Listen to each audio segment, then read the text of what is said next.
जडी स्थळी काष्टी पाशाने, जडी स्थळी काष्टी पाशाने कुठेही आपल्याला दिसतं, जडी स्थळी काष्टी पाशाने कुठेही आपल्याला दिसतं. आणि प्रत्येक घरात बघा तुम्ही एक तरी टक्कल असतं.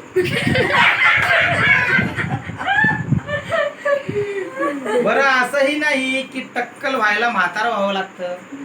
बरं असंही नाही की टक्कल व्हायला म्हातारा व्हावं लागतं.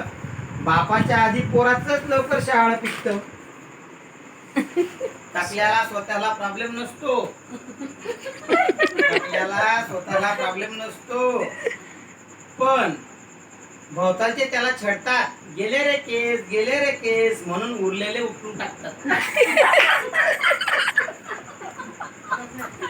पण जेव्हा पळायला लागतं ना टक्कल, पण जेव्हा पळायला लागतं ना टक्कल आणि केस लागतात गडू, मग वेगवेगळ्या आकारात उघडी पडते शाळू.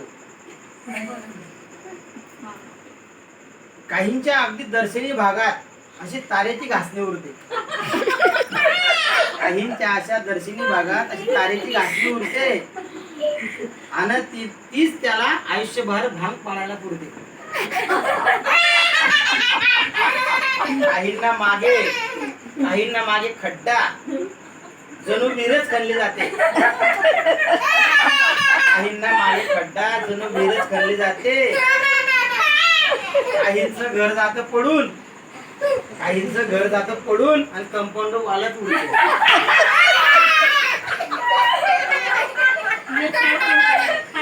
काहींचं घर जातं पडून आणि कंपाऊंड वालच उडते.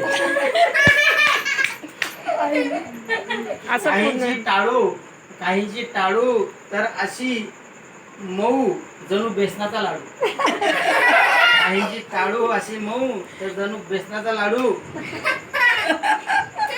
असं वाटतं हळद जाऊन त्याच्यावर काजूचा काप खोचावा. आता नवीन उपचार आलाय म्हणे, आता नवीन उपचार आलाय म्हणे, ट्रान्सलेट करून रुळवायचं.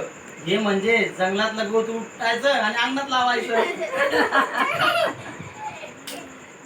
हा लाखो रुपये खर्च करून रोग पैशात का मोजतात, लाखो रुपये खर्च करून रोग पैशात का मोजायचं. निसर्गानं दिलं ते निसर्गानं नेलं, त्यात काय लाजायचं. निसर्गानं दिलं ते निसर्गानं नेलं, त्यात काय लाजायचं.